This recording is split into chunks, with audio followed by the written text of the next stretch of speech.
ಅರಣ್ಯ ಭೂಮಿ ಹಕ್ಕು ಹೋರಾಟಗಾರರ ವೇದಿಕೆಯ ಆಶ್ರಯದಲ್ಲಿ 3 ತಲೆಮಾರಿನ ವೈಯಕ್ತಿಕ ದಾಖಲೆ ಕಾನೂನಾತ್ಮಕ ವಿಶ್ಲೇಷಣೆ ಕಾರ್ಯಕ್ರಮ ಏಪ್ರಿಲ್ 8ರ ಮುಂಜಾನೆ 10 ಗಂಟೆಗೆ ಅಂಕೋಲಾ ತಾಲೂಕಿನ ಸತ್ಯಾಗ್ರಹ ಭವನದ ಪದ್ಮಶ್ರೀ ಸುಕ್ರೀಗೌಡ ಮತ್ತು ಪದ್ಮಶ್ರೀ ತುಳಸಿಗೌಡ ಅವರ ವೇದಿಕೆಯಲ್ಲಿ ಹಮ್ಮಿಕೊಳ್ಳಲಾಗಿದೆ ಎಂದು ಹೋರಾಟಗಾರರ ವೇದಿಕೆಯ ಅಧ್ಯಕ್ಷ ರವೀಂದ್ರ ನಾಯ್ಕ್ ತಿಳಿಸಿದ್ದಾರೆ.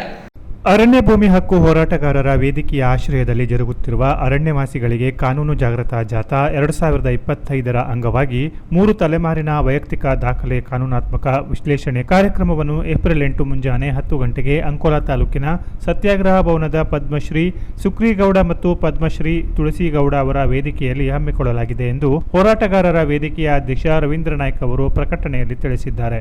ಅಂದು ಗಾಂಧಿ ಪ್ರತಿಮೆಗೆ ಮಾಲಾರ್ಪಣೆಯೊಂದಿಗೆ ಜಾಥಾ ಪ್ರಾರಂಭವಾಗಿ ಕೊನೆಯಲ್ಲಿ ಸ್ವತಂತ್ರ ಭವನದಲ್ಲಿ ಕಾರ್ಯಕ್ರಮ ಸಂಘಟಿಸಲಾಗಿದೆ ಎಂದು ಅವರು ತಿಳಿಸಿದ್ದಾರೆ.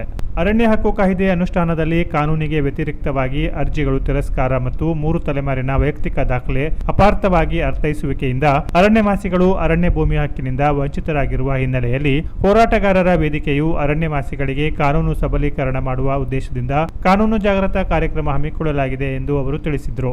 ಅಂಕೋಲಾ ತಾಲೂಕಿನಲ್ಲಿ ಪಾರಂಪರಿಕ ಅರಣ್ಯವಾಸಿಗಳು 4980 ಅರ್ಜಿ ಸಲ್ಲಿಸಿದ್ದು, ಅವುಗಳಲ್ಲಿ ವಿಭಾಗ ಮತ್ತು ಗ್ರಾಮ ಅರಣ್ಯ ಹಕ್ಕು ಸಮಿತಿಯಲ್ಲಿ 3472 ಅರ್ಜಿಗಳು ತಿರಸ್ಕಾರವಾಗಿದೆ.